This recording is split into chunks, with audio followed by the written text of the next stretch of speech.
Hello, everyone. This is Michael Govier from the Cinema 9 podcast, and you are listening to Pop Goes Your World. If you haven't already, subscribe on iTunes. And while you're there, please leave us a rating and review.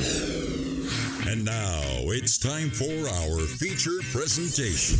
I'm Chris McBrien, and the pop culture from Generation X is everything to me. And I'm Derek Myers, and I'm here to educate Chris on the great pop culture of today's generation. Episode 217, The Shining Movie Review.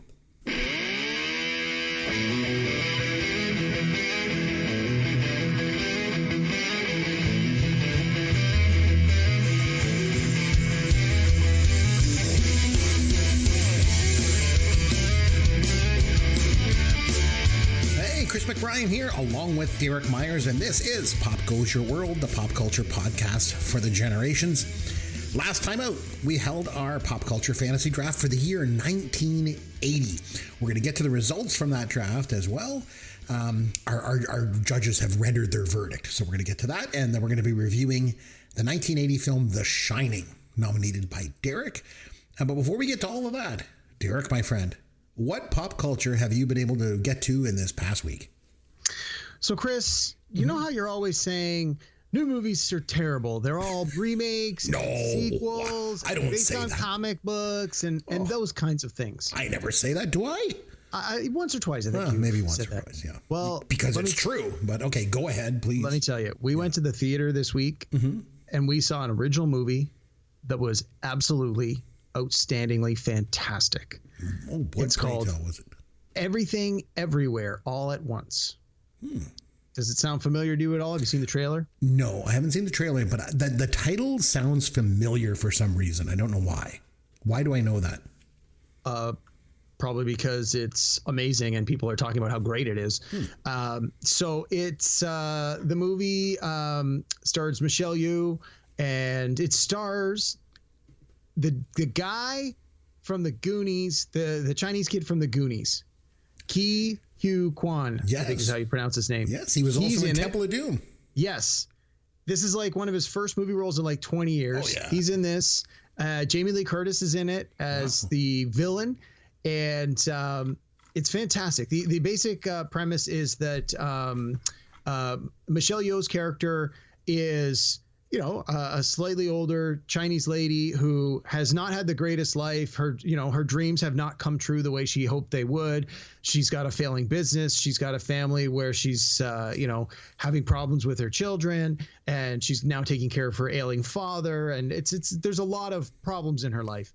And what ends up happening is she discovers, and I don't want to give too much away because I strongly recommend people see it. And the less you know about the specific details, the better. But the idea is that anytime you have an opportunity in your life to make a decision, do I turn left or do I turn right? Do I take a job? Do I not take the job? Do I, have this for dinner or that for dinner? Every time you make a decision, two parallel universes split off. And if you decide to go right, that is one universe. And if you decide to go left, that is, and this is like a concept in physics, quantum physics. So the idea in this movie is that actually happens. And through the course of the movie, she discovers this. And as shenanigans start to ensue, she's able to tap into the memories of herself from these parallel universes. So like when she's assaulted by bad guys, she's able to tap into a universe where she decided to study martial arts, and suddenly she can fight them. And then in another universe, she has to do computers, or in another situation, she has to do computer stuff, and she taps into a form of herself that became like a computer person.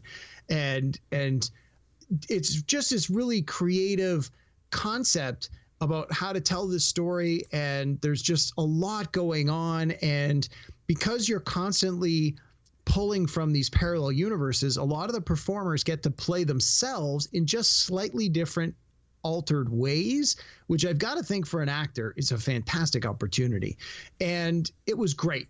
I'm sure I'm not doing this thing justice in my description of it, but if you're looking for an original story that isn't a sequel, that is an IP that you already are familiar with in some other form, that is not a Marvel Comics, that is not a Harry Potter, that is not a familiar property. This is an original idea.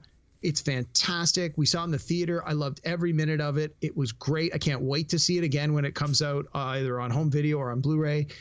Super duper good. Can't recommend it highly enough. A+. It's called Everything Everywhere All at Once, and it was great. A+ for sure. So when you mention about how it's, you have a decision make and you go this way or you go this way and different things could happen, it reminds me of that movie Run Lola Run from 1999. I don't know if you've ever seen that movie. I've never seen it. It's on my PVR. It's one of those ones that I've always wanted to watch, and I have yet to take it in. We need to go back and watch that one. It's phenomenal. Yeah. Oh, you would love it. Yeah. So so this one was really, really good. Another thing that I've been watching is Season 2 of the TV miniseries The Flight Attendant, which stars Kaley Cuoco, who most people know as Penny from The Big Bang Theory. The first season was nominated for a bunch of awards. It was pretty good. I think it was based on a book. This second season, I don't know if it's also based on a book or not, but you get a lot of the same characters. It picks up right where the first season left off. I think it's supposed to be like 1 year later. There's only a few episodes that have come out so far, but I'm really enjoying it. If you watch the first season and you enjoyed it, I think you're going to like the second season. They really just made a logical next step. It wasn't some, sometimes with some of these shows, they opt for a second season and you're like, oh, the magic from the first season is not really there. But so far, I'm 3 episodes in. I think it's great. And so I would certainly suggest checking that out if you're looking for something to watch, especially if you've already watched the first season. And then the third thing I watched this week was a documentary. Oh, a documentary, you say? For 40 days and 40 nights, he watches documentaries. He likes to learn about the world. It's Derek's Documentaries. Derek's Documentaries. Lay it on us. All right. Dropping on Netflix this week, the documentary is called White Hot, The Rise and Fall of Abercrombie & Fitch.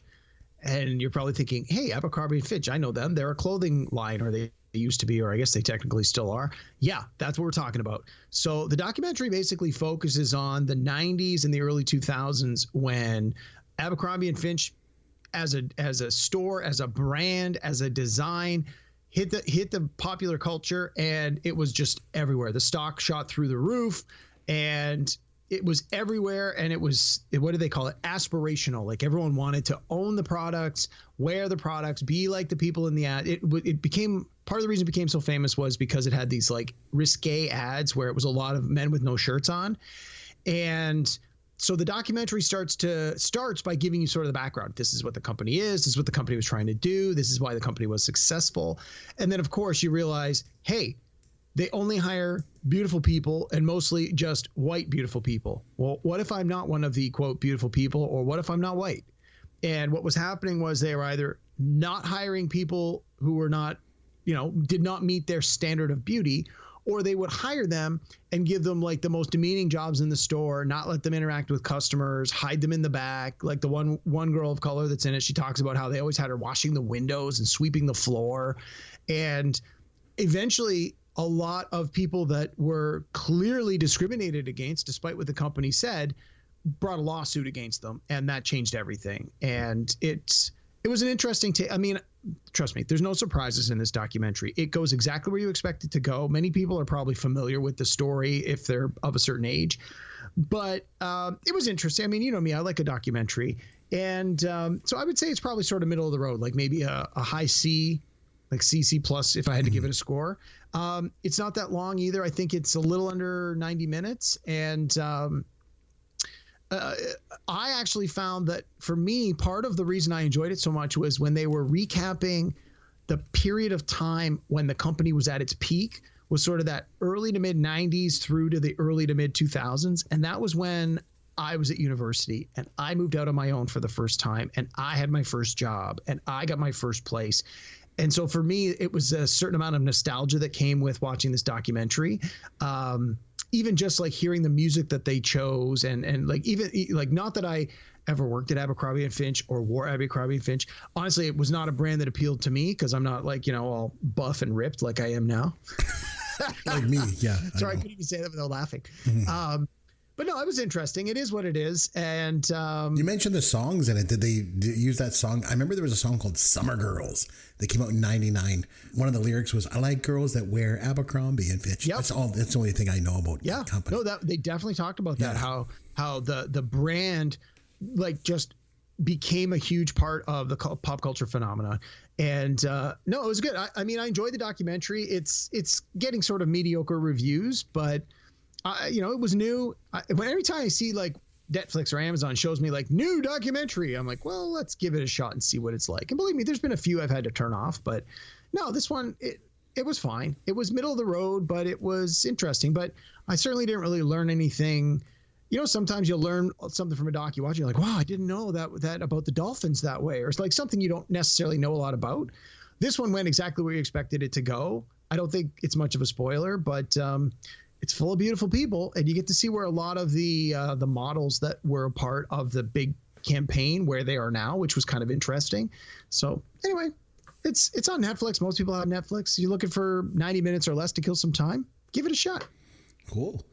So Derek, I got something for you. So this week, I received notification from an editor that our podcast is going to be featured in an upcoming online magazine article. Ooh. Any guesses as to what the organization is that's writing the article on us?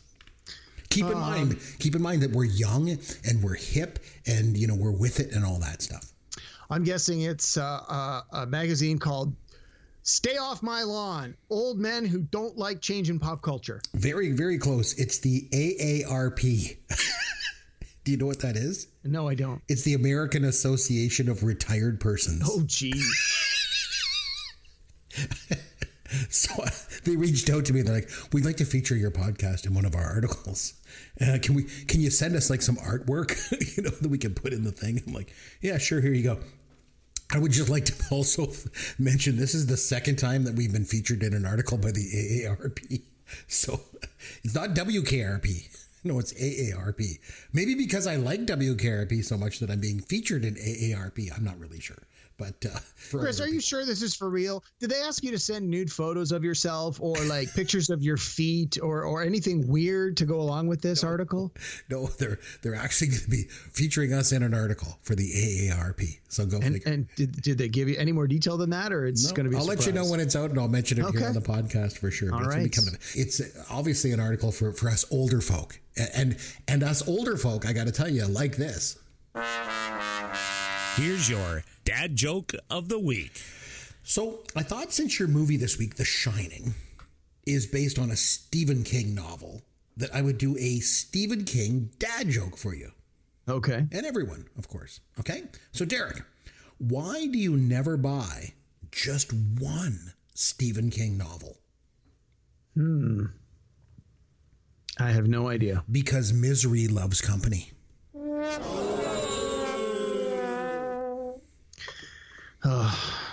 Terrible. Star Trek could always see into the future, couldn't they? What do you have that we can slap Star Trek logos onto? Shatner's hair. The toys that made us. The TJ Hooker hair. TJ Hooker. I could have auxiliary power back in a few minutes. Yeah, no, I really like it. Con! Why don't I give you a quick scan to make sure you're okay? Kirk got around a little bit. Go. Do you need a tranquilizer? Oh my God. Now, before we get into our movie review of The Shining, we have a little bit of business to take care of. So, last episode, we held our pop culture fantasy draft for the year 1980. We draft a team of 3 movies, 3 TV shows, 3 songs, and a personal pick. And we send off our lists to our esteemed panel of judges. And they've returned a verdict. So, how do you think that you did, Derek? I'd like to think I'm holding out hope that I might have won this one, but if I did, I imagine it's by a slim margin. So I'm going to say I won by 1. Oh, that's good. Well, coming into the last week, I was leading our fantasy draft standings 4-1 with I would point out a popular vote total of 32-12. So, yeah, you keep citing that stat. The popular vote doesn't matter. It's just the 4-1. That's all we need to focus on. It's all good. So last week, if you remember, I did waive the coin toss. I gave you the first overall pick, which you used, of course, to draft the blockbuster and clear number 1 pick, The Empire Strikes Back. But did it help you to secure a win? So Let's find out. Sloth, our producer behind the glass, will you please reveal the winner of the 1980 Pop Culture Fantasy Draft? The winner is Derek.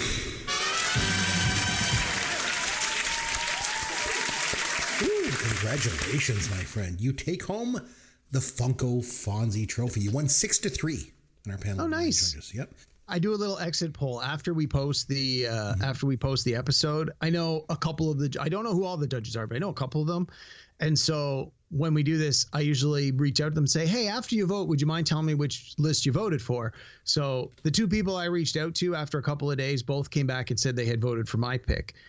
So I was like, well, okay, that's promising. Although one of them was like, I was really on the fence and this was this and this was that. And I thought, oh boy, I hope a lot of people aren't like that. I hope that they felt there was a clear winner, but awesome. I'm happy. I was a little worried you were going to go up to 5-1 and it was going to be all uphill from here. I mean, it's still uphill from here, but Funko if I remember correctly, if I remember correctly, we've got 3 of the 4 years we have 4 years left, right? 3 of the 4 years left we are all together. Isn't it like 86, 87, 88? Yeah, and 83.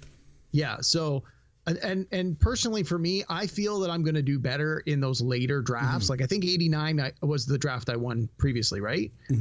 Yeah. So and I think we talked about that before we did any of these, which was part of the reason I picked these early ones first, because I thought, well, I want to have that strong finish. So we'll see.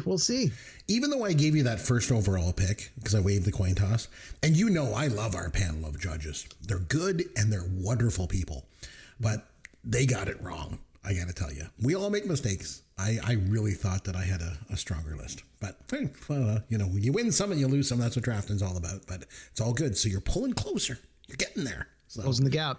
Yep. Okay, so let's move on to The Shining. So, of course, after we do our fantasy draft, then we each get to pick a movie from that year that we're going to review. You went with The Shining. So, yep. You picked this movie, which was a little bit surprising, I think, to some people, because for a couple reasons. Number one, you normally don't like horror movies that much. And the other thing is that although I love all these old movies, I had never seen The Shining. I'd seen bits and pieces of it here and there. So I was actually really, really happy to finally get a chance to see it. So before we get into it, maybe you just want to give us a quick sort of overview of why you decided to go with this movie. Like I say, you don't like horror movies. So it seemed like an odd pick for you. Well, so, and I drafted this as my personal pick in last week's fantasy draft. So I'll repeat a little bit of that. I remember seeing this movie when I was really young. Definitely, it was probably one of the movies I saw too young, leaning on one of the topics we did a while back. Yeah. And when I mentioned to my wife that I was watching this, she said the same thing. She goes, ooh, I probably saw that movie too young as well. And like you said, I'm not a big horror movie fan. And so seeing it as a little kid, there were definitely a lot of parts that really freaked me out. And so I watched it when I was younger. It scared the crap out of me. And it was many years later when I watched it again. But by then I was a little more of a savvy movie watcher. I was able to appreciate more of the artistry. I by then I knew Stanley Kubrick is a great director and he has this great body of work and he's renowned, and Jack Nicholson is this this big deal actor. And so as I watched it more and more as I got older, and I probably seen it 6 or 7 times, which is not a lot for me. You know me. Sometimes I'll come out of this pod and go, I've watched this movie 30 times. Right. I've probably seen this in its entirety maybe 5 or 6 times before this week. But every time I watched it again, it was years after the previous watching. And every time I watched it again, I picked up something new, or I had been able to read something about the making of it, or I read some of the trivia of it, or I read something where it's like, oh, watch for these things. And every time I did, I picked up new details about the movie. And in a way, it's sort of like Raging Bull in the sense that I didn't really care for Raging Bull, but I could really appreciate the craft the director put into the movie, the choices that he made, the way the movie was shot. And for me, The Shining was a lot like that too. Although I wasn't in love with the horror aspects of it, I'm not a big fan of Stephen King's books as a film, as the way that Kubrick put it together and some of the choices he made. I just started to appreciate that more and more and more every time I rewatched it. And again this week, I just was in awe of how the movie was shot. And as I was watching it this week, I felt that I don't think calling this a horror movie is necessarily the right categorization. It certainly treads upon that horror genre. It's definitely more like almost like thriller, suspense, drama / horror. Like, calling it a horror movie and just dumping it into that category. Like, for me, horror movies are more like blood and guts and stabbing and insane amounts of violence, or body horror where there's like mutations and people ripping apart bodies. Like, you don't have anything like that in The Shining. So much of what's in The Shining is the absence of that, the isolation, the mental breakdown that the characters have, and the music is such a huge part of setting the tone of this. And yeah, there's that supernatural element, and it's like, oh, well, are they ghosts, or is it these spirits, or what are are these hauntings? Like, what is it? And that's not clearly explained. I deliberately, like, you sort of left to interpret a lot of that on your own. But no, so that's part of the reason that I wanted to review it. That's part of the reason I picked it as my personal pick, because I've sort of had this love-hate relationship with this movie that has become more love and less hate over time. And I wanted to watch it again because I hadn't seen it in a long time. And I knew that I was going to get something new out of it. And I definitely feel that I did. And I've got a lot of points I want to talk about. So with that in mind, how did you like it? You said you were going to get your wife to watch it with you. Did the two of you watch it together? Yes. So she actually watched it with me. She was quite excited because she's like, oh, I'm going to be able to finally watch a decent movie. So I would say that it was good. It was good, man. It was good. But the thing was, for me, it wasn't a classic. I really believe that that's kind of where it sits with the general public. I mean, I think a lot of people think it's really, really good, but it's not like this, like, outstanding film. I mean, any movie that stars Jack Nicholson, is directed by Kubrick and based on a Stephen King novel, it's going to have some legs. Yeah, it's got some pretty impressive pedigree. Yeah, and it was a good film. But like I say, it wasn't a great film, at least not to me. I think you mentioned last week that Stephen King wasn't happy with the movie. Any idea why? I think so. Now, I'm not a fan of Stephen King's writing. I'm a big reader, not so much now, but when I was younger, I read a ton of stuff, and a lot of my peer group read a lot of Stephen King books and loved them. And I never could get it. Partly again because Stephen King writes horror, and I knew that wasn't a genre I really cared for the most part. And my understanding from people who have read the book, and from what I read about Stephen King's comments that have been, the quote on the record comments, was he didn't feel that it was a true enough adaptation to the book that he wrote. He didn't feel that some of the themes were carried through in a way that he felt were accurate. And I know that the ending of the movie was changed quite a bit from the ending of the book.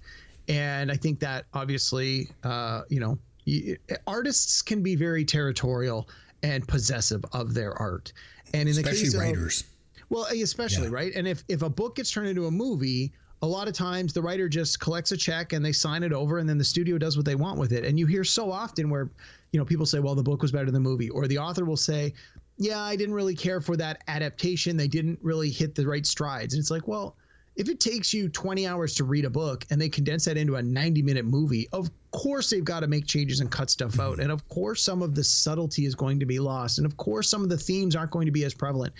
It's just the medium you're working with. And I assume that's all of the combined, all that stuff. That's where Stephen King landed. He didn't feel it was true enough to his original book. He didn't feel that his view of it and Kubrick's view of it were similar enough. And so he's been on record quite adamantly on record over the years that it's one of his least favorite adaptations of his book. And he was very vocal at the time of just saying, like, I disown my association with this. And it's like, well, that's unfortunate, but I'm sure he still cashed a paycheck. So it was directed obviously by Stanley Kubrick, starring Jack Nicholson, Shelley Duvall Scatman Crothers, and Danny Lloyd. It was made on a budget of $19 million. It took home $44 million at the domestic U.S. box office, so that was good for 12th place in ticket sales in 1980 was a pretty decent year for movies. If you think, there was The Empire Strikes Back, number one, obviously, and it was like double number than the second film, which was 9 to 5, and then you got Stir Crazy, Kramer versus Kramer, Any Which Way You Can. That was the top 5. So The Shining was 12th, and it was just ahead of Cheech and Chong's next movie, Caddyshack, and Friday the 13th. So, and then a little bit further down the list, you got Flash Gordon and Bronco Billy and Raging Bull. That was a pretty good year for movies. There were some good movies in there. Unlike you, I actually read a lot of Stephen King stuff when I was younger. But the thing was, I never read this one. Like he was so damn prolific as an author. Like he just put out so much stuff. I mean, I just couldn't read it all. So when I was coming into this movie, I was wondering about the title. I was even thinking about it, because I knew the broad strokes of the movie, this guy goes and looks after this hotel, and it's over the course of the winter, and he's going to go crazy, just from isolation and stuff like that. So I understood all that. And so I kept thinking, even in the opening credits and stuff, I was thinking, this movie should be like called Isolation or or The Lonely Guy, I mean, that was a Steve Martin, Carl Reiner movie, which was, that was a movie that was really good too. By the way, I'm going to get you to watch that one of these times. The Lonely Guy. Which one? The Lonely Guy with Steve Martin. Yeah, I don't think I've seen it. I'll get you to watch it. But anyway, so the opening shot, like I was mentioning, the car going up that mountain road. Yep. That's some pretty incredible cinematography. And my wife was like, I want to go there. I'm like, I would never go there. Here's the thing. I don't know if you know this about me. I hate heights. I don't even like driving up roads on big hills. I went on a family vacation last summer to northern Quebec. We went up like whale watching. I almost barfed just driving through all these big hills. It's like you're on this road on the side of a cliff. I would never go to the Overlook Hotel, which is probably a good thing too, because I mean, people die there. So see, my paranoia is a good thing apparently. But the other thing during that opening shot too, my wife made a comment. She's like, the credits look weird. Yeah, I noticed that too, is that the credits scrolled they're rolling upward. Yeah. Which, excuse me, for a movie, like at the end of a movie, credits will often scroll. Yes. But to see that with the opening credits seemed a little bizarre, because now pre-1980, a lot of movies, if not most or all movies, the majority of the credits were at the beginning. And I guess at some point, probably in the mid 80s, they started putting them at the end. And I think largely because movies became more of a big deal. You needed more people to do stuff. Like think of Star Wars, how long the credits are for that, because they had so much special effects. And they had so many people they needed to give credit to. And I that's probably why they started putting the credits at the end. But so many of the older movies, when you watch them, the credits are right at the beginning.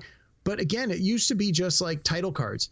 Here's the one that says who's the stars. Here's the one that says who were the behind the scenes. Here's the people who actually shot the movie. Here's the and you have all that. And this movie was similar, right? It had all that stuff at the beginning, but it was like this scroll. Instead of just the names appearing and fading away, they were scrolling upward. And I thought, that's kind of strange, especially because it was done over a scene where the camera was moving.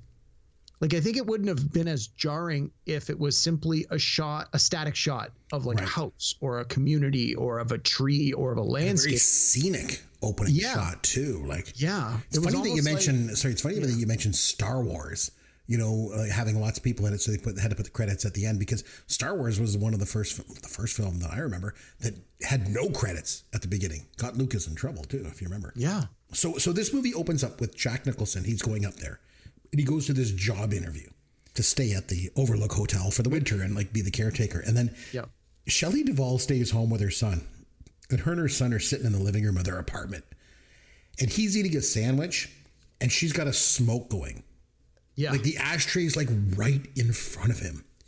And then also when they drive up to the hotel, the kid's like standing up in the back seat with no seatbelt on. So between the secondhand smoke and the lack of the seatbelts, kids were really thrown to the wolves back in the 70s, weren't they? Hey, my mother smoked, and I can remember standing on the back of the seats when she was driving us places as well. So it was of its time. I didn't think anything of it because I lived through it. So I want to talk a little bit about the cast in this film. We'll start with Shelley Duvall. She is one weird looking human being. Yeah, I mean, she can certainly act. I'll give her that, but she is not an attractive woman. I'm sorry. I mean, I hate to be so judgy about, like, after talking about the Abercrombie Finch documentary where it's like, you're not beautiful enough to work here, but she's not an attractive woman, but goddamn, can she act? She is a phenomenal. She's got an interesting voice, I think, is a big thing of her. But she didn't work a lot though. I mean, she did this and she did Popeye in the same year, and she did Annie Hall, but that's all I know her from. I think Hollywood just didn't know what the hell to do with her.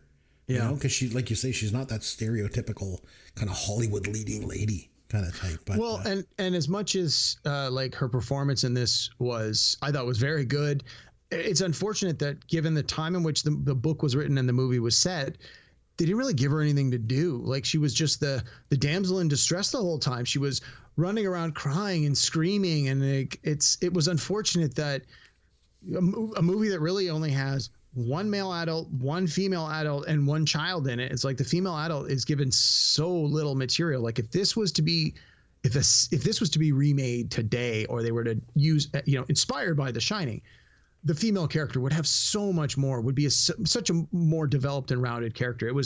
That was one of the things that really bothered me this time through, was watching it with sort of the 2022 lens, was, man, the woman character in this just is like thrown to the wind and just does not have a lot to do, which is unfortunate. Yeah. So Jack Nicholson, obviously. I can't decide if he was the right actor for this part or not. And I know that sounds crazy. I mean, it's Jack Nicholson. He's a legend, right? And he pulls off the whole psychopath thing, obviously, really, really well. But for me, there was just something. I couldn't quite put my finger on it. Like, you know what I mean? Like, do you think he was perfect for this part, or was there something a little bit off? Maybe it was just. Well, I think he did a great job in this part, but I was reading through some of the backstory, and apparently one of the things that the original casting people, I can't remember if Kubrick himself was in this discussion, was they said if they had someone who was a little bit more subdued, a little more of an everyman, like Jack Nicholson is pretty intense. And when he plays like mean and crazy, like there's no doubt that he is cuckoo bananas. And I think that's part of the reason he works so well as the Joker in the 1989 Batman. Like, when he goes full Joker, you believe it. And I think I have to agree with what I was reading about the backstory of this, was they felt if they had an actor in this role that was a little more subtle and sort of down to earth, the transformation would seem that much more, would be that much more incredible. Whereas with Nicholson, it's like, oh, look, he goes crazy. You're like, well, yeah, he's Jack Nicholson. Of course, we kind of expected him to go crazy. Like, and I don't know if that's something now, looking at his whole career, because he had so many roles like this in the later part of his career where he just went nutso, and it's like, oh yeah, of course he does it in every movie, but like this was probably one of the first ones where he had that kind of villainous persona. So I don't know if it's which came first. Was this like, if I had seen this in the 80s, would I feel that way, or do I feel that way now because I've seen what he's done in the 30-40 years since then? So like there's a scene when the mom and the boy are playing outside, and there's a shot of him and he's just like staring at them and watching them play. Yeah. And it's all like super sinister looking and stuff. I think regardless of the role that he plays, Nicholson always has this kind of sinister vibe about him. Yeah. And I think maybe that's the thing I didn't like about him being in this role. I think it would have been better to see somebody play this part that was totally sane and normal to begin with. And then what you do is you witness their slide into madness. It's a little more unnerving. Like, I haven't read the book, so I can't speak to the source material, but Nicholson's descent into madness, it's not very unpredictable. I agree. You know what I mean? Like, if you think about his character, he's a known drinker, right? He abused his child previously. He swears at his wife. He's a total jerk, and so to see him like turning insane, it's not a huge stretch. That has to happen here. I think personally it would have been more interesting to see someone more mild-mannered, slowly going insane here. Someone like Bob Balaban. That sounds crazy, but I think he would have been the perfect casting. He was in Close Encounters. You probably know him the best from Seinfeld. He was the head of NBC, Russell Dalrymple. That guy. He was also in Midnight Cowboy, like something like him, like very mild mannered, but a good actor that could like pull off like going crazy. I don't know. That's what I thought. I thought Nicholson was like crazy right from the get go. So it was like, okay, so he's going crazy from being here. Well, he's already a jerk and a butthole. So I don't know. Let me ask you this: what if the gender roles had been reversed? What if everything else about the story was the same? Jack Nicholson is this professor who's now wants to be this writer, and he's looking for this isolation, and it's Shelley Duvall's character that starts to go mad. Like, I think that to me would be a more interesting story, and I think that's probably how they would frame it if they were doing it now. But I don't think in 1980, obviously Stephen King, and Stanley Kubrick. Neither one of them would have or did go down that path. And I don't necessarily know if audience would have been interested in a movie like that, but that's sort of an interesting what if moment, right? So be interesting. Yeah. I thought Nicholson was a bit wrong for it. So I want to also mention Scatman Crothers. Yeah. I love Scatman Crothers. He was in One Flew Over the Cuckoo's Nest, also with Nicholson. He was in Zapped. Yes, yeah, that's the thing. I'm used to seeing him in more like lighter roles. Yeah. You know, like he was the voice of Hong Kong Phooey. But he had such a great voice. My God. I remember him too from Bronco Billy, and he was on The Love Boat. And then, like you mentioned, he was in Zapped. I mean, he was Dexter Jones. I mean, remember his line? He was like, first come the women, Einstein. Then come he was, what did he say? First comes the women, then come the whiskey. We call it the devil's double whammy. You know, like it was amazing. God, he was good. And for those people out there that don't love Zapped or they don't love Hong Kong Phooey, I think he's probably best known for this movie, wouldn't you think? In his career? Yeah, for sure. Yeah. For sure. Yeah. No, this and again, I think he's in it just enough. Like I think if his character was in it more, it wouldn't have the same punch. Like the fact that he's sort of in it near the beginning, he helps with a little bit of the setup. He establishes the whole idea of The Shining. He's the first one to call, like he's the one who defines it. This touch of the spirit, this ESP, this, you know, you have the force kind of thing. And he calls it, you know, he says, my grandmother called it shining. Some people shine and some people shine brighter than others. And he's the one who in the context of this story uses that term.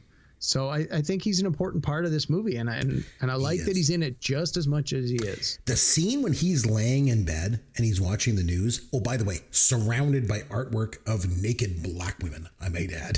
My wife was like, "Love the hair. What's this? You know, these afros and everything." Yeah. That's when he gets that shining, and he realizes something's going on. Something's bad with the kid. You know, that look of horror on his face. My God, that might have been one of the most terrifying parts of the whole movie, because I didn't think it was all that much of a horror either. But that scene, that look on his face, like he makes this movie work. Like, and especially later when he gets the axe in the gut. But I mean, like, oh my God, yeah, no, I think he was really important. So Danny Lloyd, I wanted to mention too, because he only had 3 movie roles. He had this. He was in Will, the autobiography of G. Gordon Liddy, which was a made-for-TV movie back in '82. And then he was in a movie called Dr. Sleep in 2019. That was the sequel to this, yeah. Oh, it was? Oh, yeah. It's based on the book that was the sequel to The Shining, but it's also based on the movie that was The Shining. Yeah, it was not great. Remember? It has Ewan McGregor plays him as an adult. Oh, I gotcha. I don't know if you remember when we went to Fan Expo back in 2016. You and I were there. Danny Lloyd was there too. He was at the end of the celebrity. Remember all those celebrity tables were up on the second floor? And at the very end, there was him and there was the kid from The Omen. And neither of them were getting any traffic. And I think the thing is, no one knows what they look like as grown-ups. You know, I mean, it could have been anyone.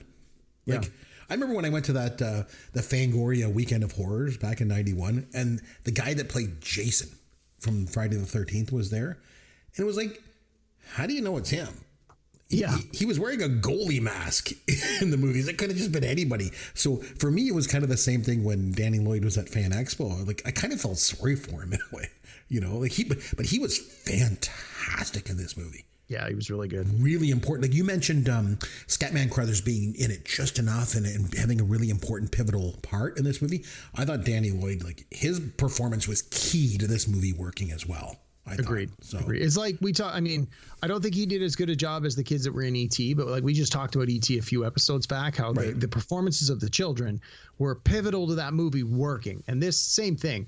If you didn't believe that this kid had this ability and was terrified at the right moments, and like when Tony, the invisible boy that lives in my mouth, that where he used the finger, hey, Mrs. Torrance, like if you didn't believe all that, like it wouldn't work. And he sells it. Like Kubrick was able to get this performance out of this young kid, and it was great. Another guy I wanted to mention was Tony Burton. So he was the mechanic guy that Scatman Crothers calls up when he wants to rent the Snowcat to go up there. I recognized him right away. I was going to say, was he in Rocky? He was in the Rocky movies. He was like Rocky's assistant trainer, but he was also in Stir Crazy. So I don't know if you remember Stir Crazy, but he was the guy that was in that prison holding cell that Gene Wilder and Richard Pryor first go into. And Gene Wilder is like following this imaginary fly, and he swats it off this guy's bald head. That was him. And he's like, there it is, right on the end of your nose. And he goes to punch him. I recognized him right away. So anyway, he's kind of stood out to me.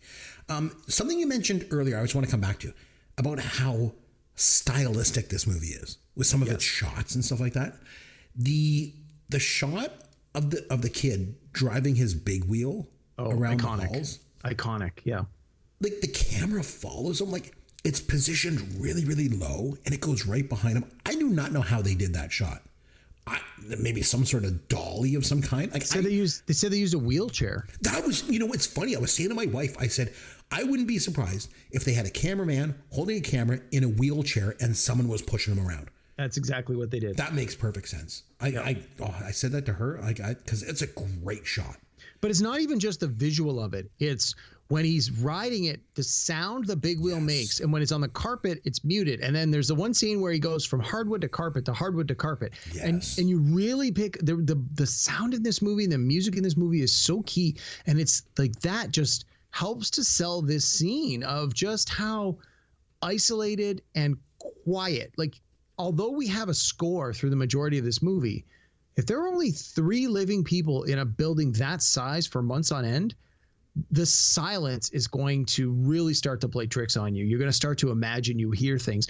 And so just the sounds that this kid on a big wheel makes, that if the kid was just on a normal street playing with his friends, you wouldn't be able to pick up the sound that well. But the fact that there's literally nothing else making noise but this kid pumping away on this big wheel, and you can hear it and then not hear it and then hear it and then not hear it. It just adds so much to the scene. So not only that shot, the other one that stood out to me was this overhead shot they did when Shelley Duvall and the kid first go out and they walk around the maze. Oh, yeah, right. The shot is like way, way overhead, but it's not on a helicopter because it's a still shot. And it almost looks like it's too high for a crane, unless, I don't know, maybe what they did was they put it on a crane and then zoomed way out. I don't know, but it's very stylistic, very, very cool. So I think, overall the movie looks good, and then there was also all that monochromatic colors in the rooms and the bright lights in certain scenes. Like, yeah, the movie looked really, really good, I thought. Mm-hmm. Mm-hmm. One of the things that I sort of picked up on or again, every time I watch a movie that I've seen before, I try and pick up new details. And so there's the scene I just talked about where Scatman Crothers is talking to the little boy and he talks to him about shining. My grandmother called it shining, and some people shine and some people don't. And he even says some places shine and some places don't. And the implication is that this, again, we'll call it ghosts or supernatural or spirits or whatever it might be. He pretty much talks to the kid and says, like, these things exist and they can exist for good or for bad. He doesn't use those exact words, but that's the meaning. At least when I watched it this time, that was the meaning I got out of it. Based on what he literally says and based on what he's sort of implying. And so clearly he has the shining power and the little boy has the shining power. There's no doubt about that. But what sort of occurred to me, and it's like I was this many years old when I watched it this week, was I think Jack Nicholson's character also has this shining. And think of it like the Force. It's like he's got the dark side, whereas the other 2 people have the light side. And like, to me, that was the way I interpreted it. That was my explanation for, well, how does Jack Nicholson see this phantom bartender and drink these phantom drinks and interact with these ghosts or spirits and all these things? It's like, well, you could say that the building is haunted and the ghosts are appearing to him. Sure. But the more I saw it this time through, I started to think to myself, what if he's supposed to also have this shining power and he's just sort of tapping into the wrong end of it? So I don't know. Maybe I'm wrong, but that was sort of something that I really, really sort of struck me when I watched it this time through. Mm-hmm. Interesting, because I automatically went the other way and just thought it was like ghosts, and things like that. So most of these movies always have questions. So I have a couple questions for you. So there's a point when the storm comes and the phone lines are down. but the TV channels aren't working. So keep in mind, this is before cable TV or satellite or Netflix. Right. There was VHF and there was UHF, and you had an antenna on the top of your TV back in the day, and you had to be close to a TV tower, and if there was a storm, there was no TV. But they're sitting there watching TV, and I thought, this is weird. I don't know. That stuck out to me. And the other question I had was, shouldn't this kid be in school? Yeah, I thought that too. Because when at the beginning, when they have the doctor come to the apartment, and the mom gives a little backstory of, oh yeah, we've recently moved here, and there was this incident, and then we've been homeschooling them. So I think that's sort of the implication, is that Danny's being homeschooled. And the fact they established that Jack Nicholson's character was a teacher, I think that's supposed to lend some credence to the fact that his father is a qualified teacher. So the fact that he is being homeschooled is not necessarily a bad thing. I don't recall ever seeing either one of them or him or Shelley Duvall homeschooling him. But no, not at all. But again, you could also argue that the kid is still pretty young. Like, I can't remember if they gave his exact age, but I got the sense he's only supposed to be like maybe 6 years old. So that'd be what, like senior kindergarten, grade 1-ish. Yeah, so he'd still be in grade 1 or grade 2. Yeah, I think, yeah. So. Yeah, I don't know. It's, also, like you mentioned there, when the doctor came, I thought it was interesting. So the doctor comes, and then the doctor and the mom go in the other room. Mm-hmm. And then the mom opens up and says, oh, there was this time when, my husband lost his temper and like dislocated the kid's arm by ripping it out of the socket. And, he used to drink a lot. Now he promises me he won't drink anymore. And I turn to my wife. My wife's a social worker. I'm like, this wouldn't happen now, right? She's like, you'd have to report them. And what is she doing? Like, oh, just give me another smoke. It's like times are so different. It was so weird. Yep. So, yep. I wanted to mention when the kid goes into room 237. 237. Yep. And he comes out and his sweater's ripped, right? And his neck is like all covered in welts. Yeah. And then the wife, of course, thinks Jack Nicholson did it. And then he's like, well, I think the kid did it to himself. Mm-hmm. And then Jack Nicholson goes into 237. What the living hell was that all about?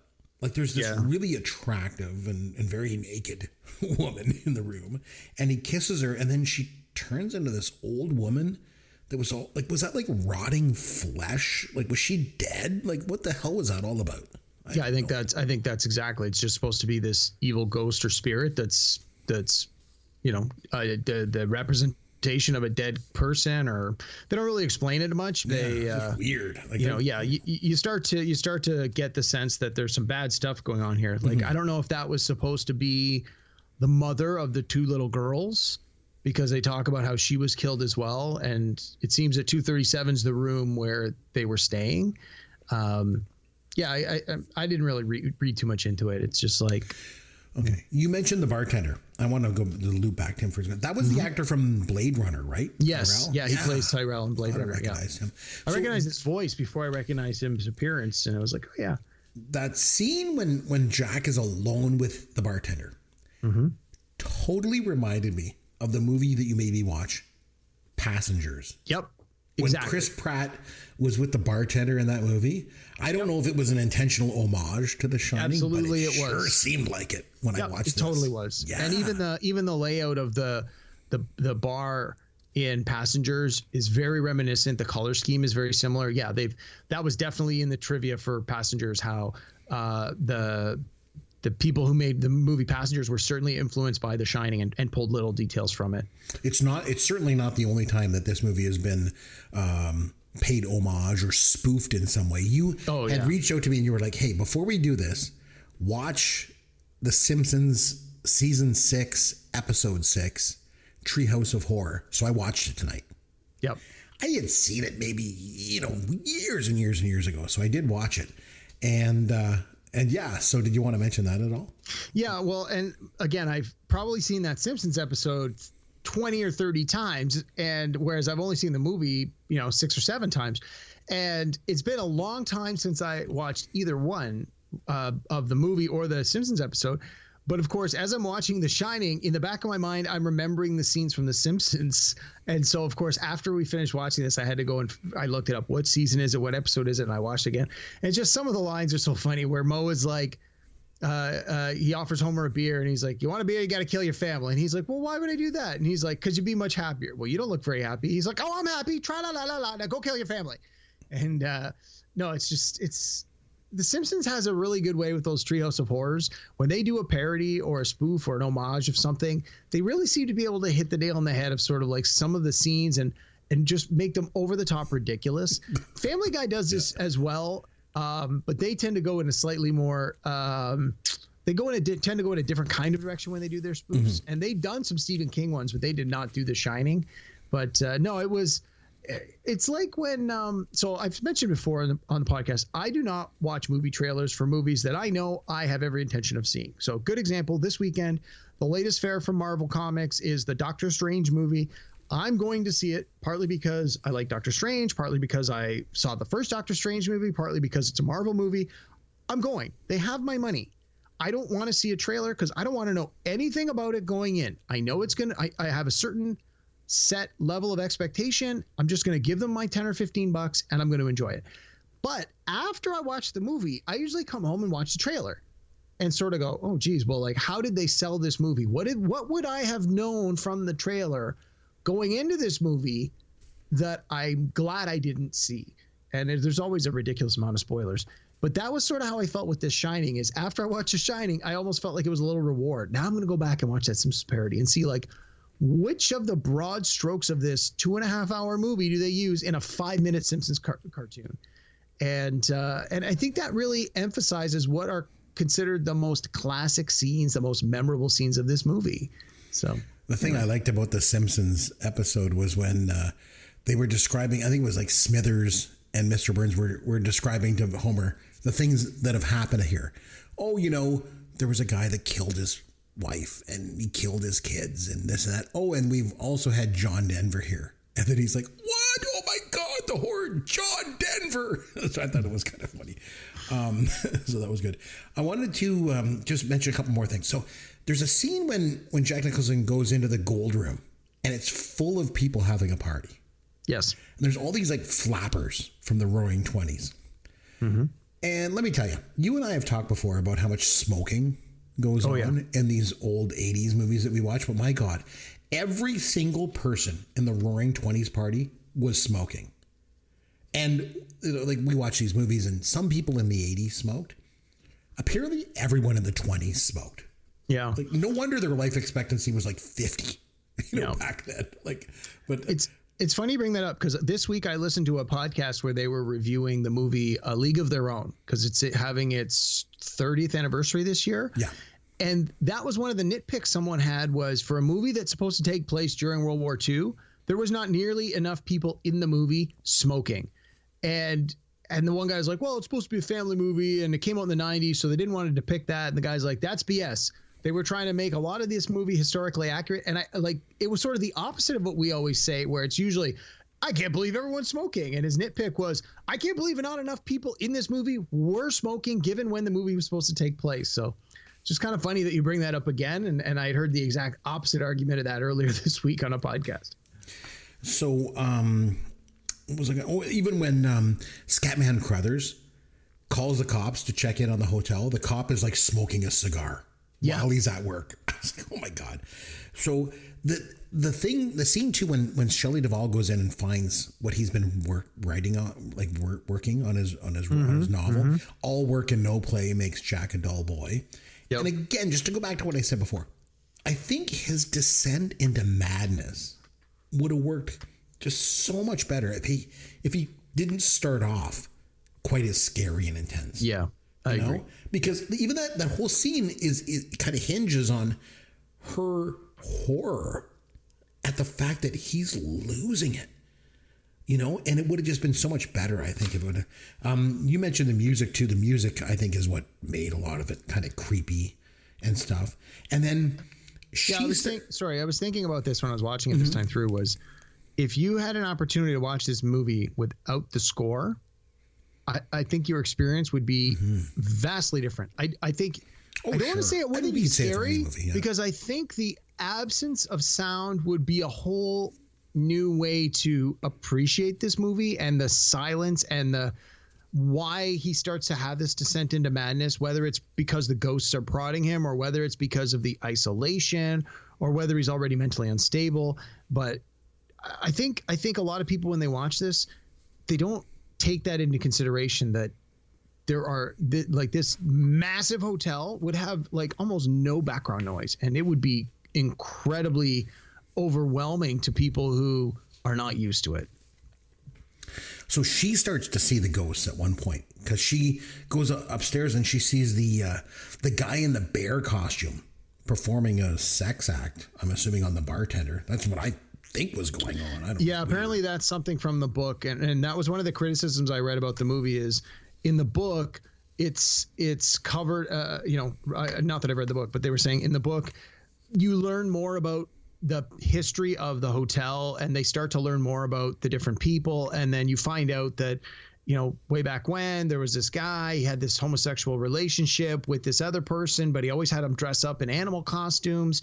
And so in the movie, none of that backstory is revealed. So when she just sees this, you're like, what the heck is this? And obviously she's freaked out, partly because she doesn't expect to see anybody, but the fact that she sees this guy in this weird Halloween costume, it just seems out of place. And that was a big criticism a lot of people had, was it doesn't really seem to add any value at this point in the story.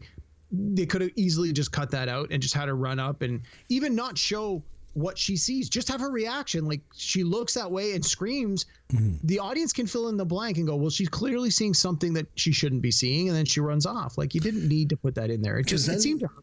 Yeah, because then she sees the guy with the head wound and the drink, and then she sees all the skeletons all there. So I assume like now she's able to see all the ghosts and stuff. I don't know. And then she sees the flood of blood coming from the elevator. Now I mentioned that last week. When I saw the movie trailer back in 1980, I always thought that was just like a promotional thing, you know, for the movie. And I didn't really think it was in the movie, but it was. It was in there several times. They kind of went back to it. And it was even in the Simpsons parody. Oh, that's weird. The blood usually stops at the second floor. Right. And then kind of the end of the movie, obviously the kid escapes and he goes into the maze. And I liked how he covered his tracks. I thought that was pretty smart. And but then Jack Nicholson just kind of runs out of steam and just dies from freezing to death. And it felt like it was a little bit anticlimactic to me. Yeah, I agree. You know? Yeah, it seemed like he sort of gave up a little too easily. But I don't know. It just seemed like there wasn't that big monster moment at the end. It was almost like at the end of Jaws. If you ever read the book Jaws, the way the shark is supposed to die is it finally just is exhausted and just dies. And Spielberg, when he went to make the movie, was like, well, that's anticlimactic. I can't have that happen. I got to have a big moment. So he had it chewing on the CO2 canister, and then it gets shot and blows up, and that's huge.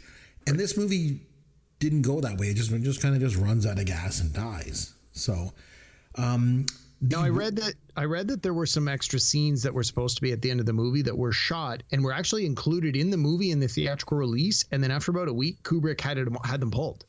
And it was like there were supposed to be scenes where it's like 1 week later and the little boy's in the hospital and he's recovering and the mom's there and the boy, like it's clear that they've sort of gotten past this issue. And the police are there sort of taking her statement, and they say, we've gone up to the overlook and there's no sign of your husband anywhere. And so the implication is like, hey, what happened to him? Did he live? Did he die? Whatever. And then it cuts to that scene where you see him in the picture and you're like, oh, he's become a ghost, or maybe he was a ghost all along. And Kubrick's like, you know what? He just didn't feel it was working. And the initial feedback from some of the audiences was like, we don't really get it, or this is unnecessary. And so he literally cut the last couple of scenes out of the movie. So I didn't know that. I was just reading about it this week. So I'm sure those scenes are available on one of the super duper extended DVD Blu-rays, or possibly even on YouTube or some other, the Criterion channel has a lot of stuff on their website. So if you're super keen about it, I'm sure it's out there somewhere. And with that ending, I'm curious to know, like that waiter, Grady, he was the guy that killed his family, right? While he was watching the place. So is it just that everyone that dies there joins the ghost there? Like, I mean, like that was a thing, right? Because like you mentioned at the very, very end, it zooms in on that picture of the ballroom party. and Jack Nicholson is in the picture.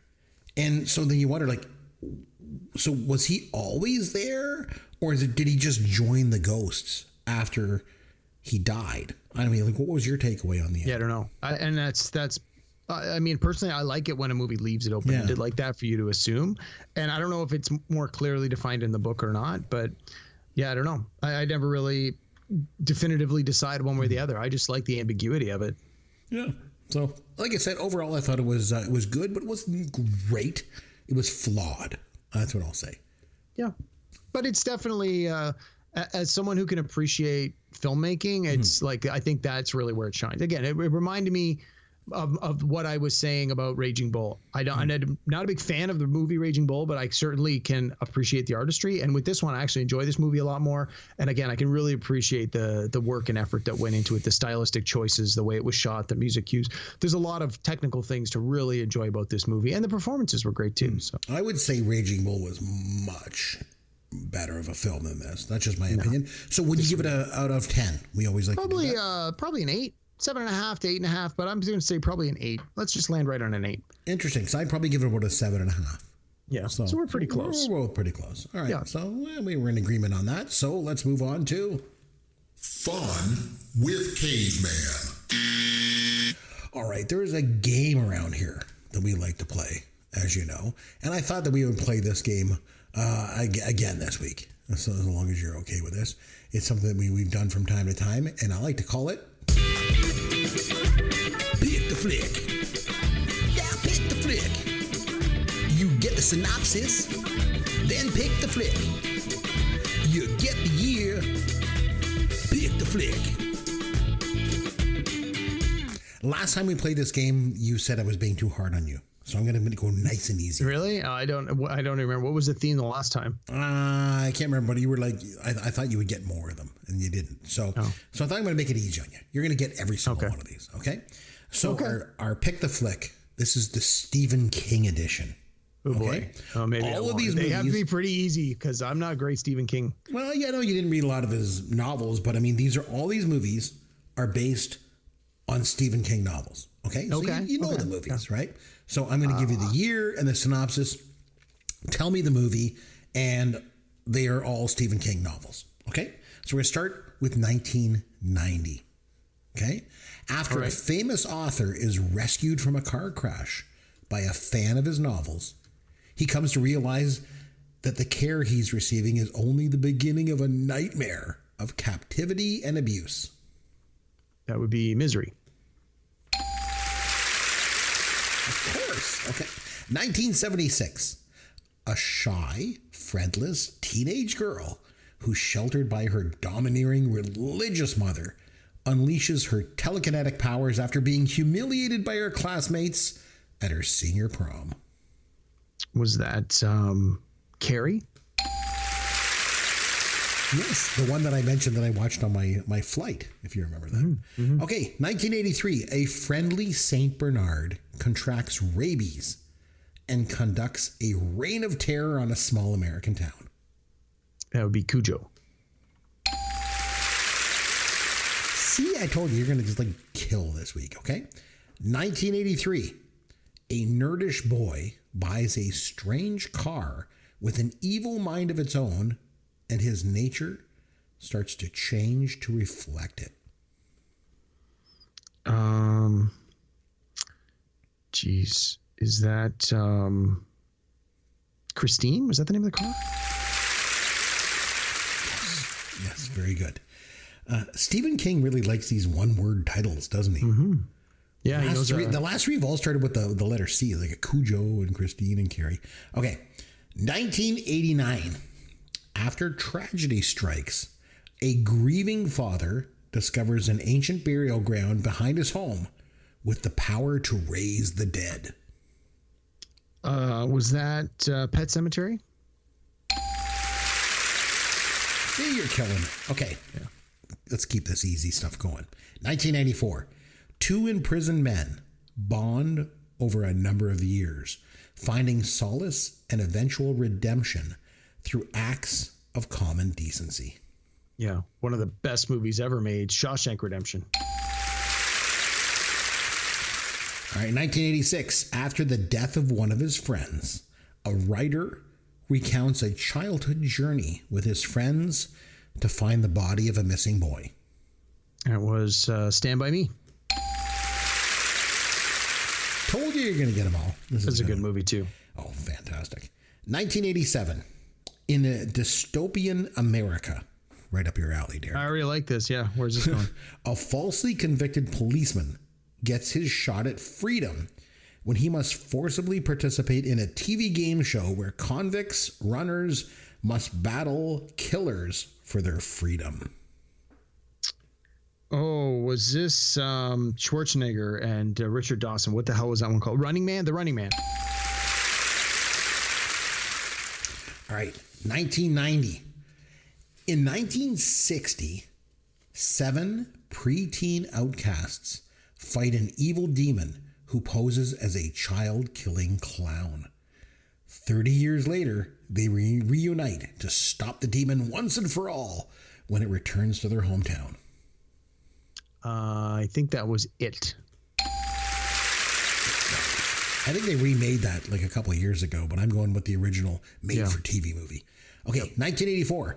A couple is trapped in a remote town where a dangerous religious cult of children believes that everyone over the age of 18 must be killed. Jeez. That does not sound familiar at all. No idea. Oh, it's Children of the Corn. Sure it was. Children of the Corn. Okay, 1983. By the way, a lot of movies around 1983 based on Stephen King novels. We've had like 5 of them already. Okay, 1983. A man awakens from a coma to discover that he has a psychic ability. No idea. Oh, it's The Dead Zone. The Dead Zone. Again, 1983. Sure. 1983 was basically Return of the Jedi and a whole bunch of Stephen King novel movies. No kidding. Yeah. Okay, 1984. A couple who participated in a potent medical experiment gain telepathic ability and then have a child who's a pyrokinetic. Right. Yeah, no, that's it's Drew Barrymore, right? That's Firestarter. 1985, a stray cat is the linking element of 3 tales of suspense and horror. We've already had Pet Sematary, so it's not that. I don't know. No idea. Also starring Drew Barrymore, it was Cat's Eye. Cat's Eye. Sure. Wow. There's a bunch here I've never even heard of. Oh, wow. Last one, 1985. In a small town, brutal killings start to plague the close-knit community. Marty Coslaw, a paraplegic boy, is convinced the murders are the doings of a werewolf. Oh, does this have one of the Coreys in it? It does. Yeah. It's, oh, geez.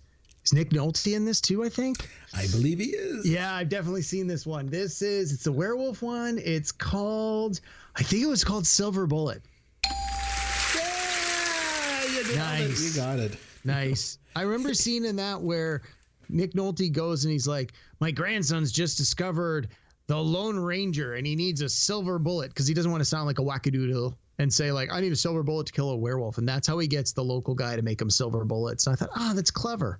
So anyway, looking at these for a 2-year period between 1983 and 1985, all they did was make Stephen King movies. No kidding. Like, wow. Unbelievable how many they made. When you actually step back and look at them all, it's not crazy. You did really well.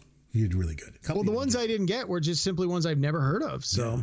And honestly, I would say of the list you ran through, I've probably only seen 5 of them. But you're familiar with them, and I think. Well, I worked in video stores, so some of them I know. And even though I didn't read Stephen King books, they were very popular. So I know he wrote a book called It. I haven't seen the movie, but I know it has the horror clown in it. So the book is really good. That was one of the books I read when I was a teenager of his. It was really, really good. Okay, so it's over to me to pick a movie from 1980 for us to go back and to watch and review here on the show. Now pick something that we can find, dude. Don't pick like really something super obscure, or it's going to be a one-sided podcast. You've been getting on me lately. You're like, you're going to pick this movie. You're going to make me watch this thing and blah, blah, blah, blah. And I'm not going to like it. Yeah, I'm going to make you. I'll watch whatever. I just need to be able to find it somewhere. I'm going to make you go back and watch the 1980 film My Bodyguard. Okay? Now, I've mentioned before that I love this movie. It's a very personal film of mine. Like, I loved it very much. It's got Adam Baldwin and Ruth Gordon and Martin Mull. And, of course, one of my all-time favorite Canadian actors, Chris Makepeace, is in it. And it's available on YouTube. You can watch the whole movie on YouTube, so you don't even have to worry about finding it somewhere or paying money to rent it. So you can watch it right on YouTube. I mentioned before, around that time I was 10 years old, I moved to a new town, and so I related to this movie because I was bullied. And this movie is all about bullies and how this kid moves to a new town, gets bullied, and decides he's going to take a stand and he's going to do something about it. And let me tell you, it's a small film, it's a little film, but it's very realistic, it's very gritty, and it's just amazing. And I really, really hope that you're going to find the magic in it too, even all these years later, you know? Okay. But it's quite good. Quite good. Quite a moving film. Yeah, there it is on YouTube. Yep. 1 hour and 36 minutes. Yep. The whole movie available for free. The whole movie's available on YouTube for free. So fantastic. Okay, the only reason I have any familiarity with this movie is because you've mentioned it a bunch of times. Otherwise, it's so good. I didn't know anything about it, never heard of it. So I'll watch it. It's going to be completely fresh. I don't know anything about it other than what you just described. So we'll give it a watch. We'll come back next week. We'll talk about it. Hopefully we get more than just, one listener. No, I think there's enough people out there that like Gen X movies that know this movie. And I remember even when I was at Fan Expo in 2016, like I mentioned before, I went to the Cusacks Q&A, and this was Joan Cusack's first movie that she was ever in, and they were talking about it, and like the fans were going nuts, like they all knew it. Yes, we know My Bodyguard. It's so good.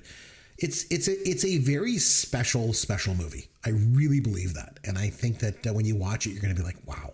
It's an impactful film, especially the end. The ending scene is one of my favorite ending scenes of any movie that I've ever seen. So I think you're going to like it. I mean, who knows? You come back and maybe. All right. Well, I'll give it a try. I mean, I got a week. Give it a shot. Build it up. Yeah. Anybody else that wants to watch it, like I say, it's on YouTube. It's free. Give it a watch. If you haven't seen it for years, or if you've never seen it at all, give it a chance to watch and come back, and we will review it. But until next week, this is myself, Chris McBrien, on behalf of our producer Sloth and Derek Myers, saying thanks for listening to Pop Goes Your World, the pop culture podcast for the generations.